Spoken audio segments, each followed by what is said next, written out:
capital. And we all know what happened with the province of Nova Scotia and the MLAs and the abuse of funds and everything that happened there.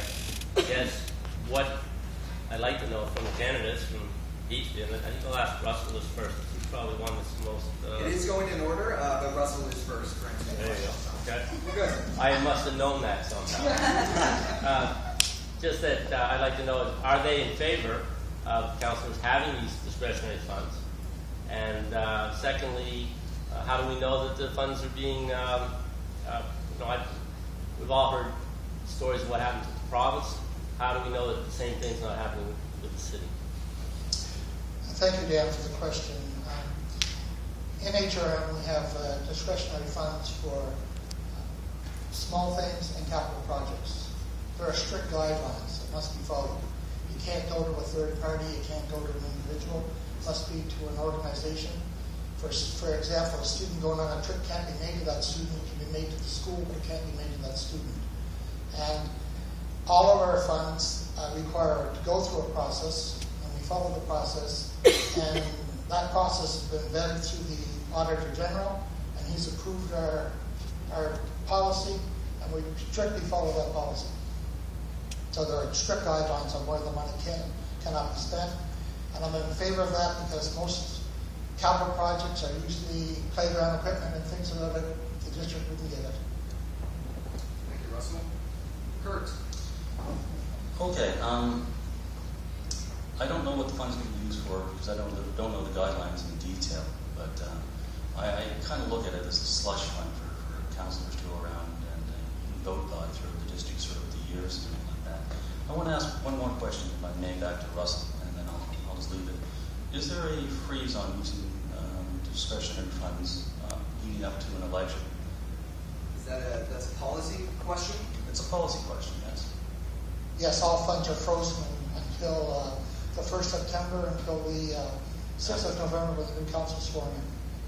Okay. And it's only, you're only allowed, in election year, you're only allowed to spend a percentage of it up until that time. Okay, you can't spend the whole thing. It's been frozen. So there's money there for whoever comes in the next election. There's money there. Can I ask a follow-up to that? Well, how about we'll leave that for the 1 minute afterwards rebuttal period for the comments. John. Well, it sounds like there's a really good system that's already put in place. I think we can take that one step further if any discretionary funds are going to be used. I do think that it's an important fund. I suppose should have stated that from the beginning because like Russell said, some of these funds are used to fund projects in the community that would not normally get the funding. So I am in support of it, but I would like to see some more guidelines set in place, maybe every time that those funds are spent, that they are accounted for and they are made public so that the public can always go back and look at the funds and see how they're being spent, and that it's always out there in the open. Again, this isn't a councillor's money. It's not their discretionary fund. It's your discretionary fund.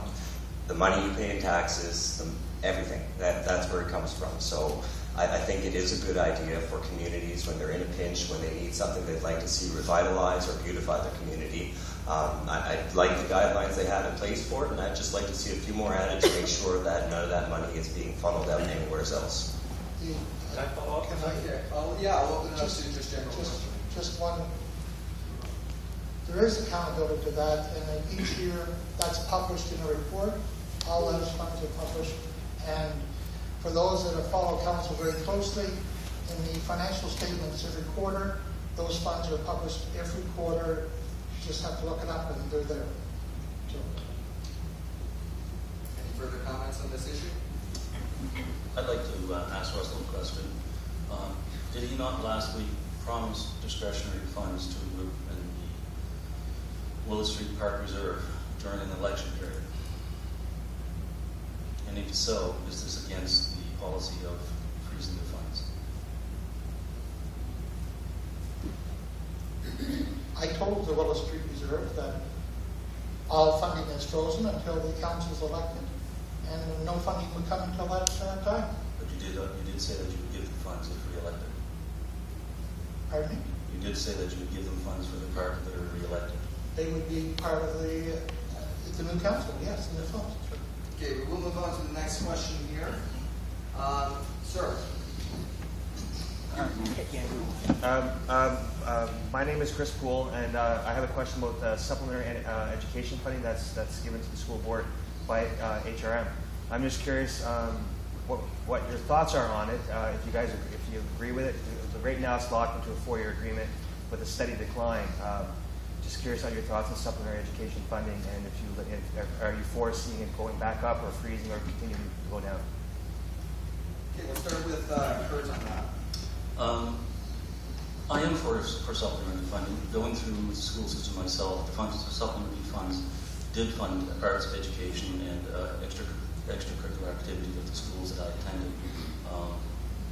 There was some problems years ago that the funds got misdirected to certain schools and that kind of stuff, as opposed to being equitable. So I think we probably should go back to make sure that supplementary funds are going to the subjects and the program that we wanted. But I am I'm for supplementary funding, yes. John? I would have to say that, yeah, I'm definitely in agreement with the supplementary funding. Education is absolutely key. It's part of the major focus behind a lot of the social issues that we face. You know, if you don't have a good education, it's been directly linked to poverty, to drug abuse, substance abuse, all these things. So anything that we can do as a city to improve our schools and improve the education that we're giving to our children, I'm on board with it. And if we don't have a way, I'll help find a way. Thank you, and I've always supported supplementary funding, and one of the main champions of supplementary funding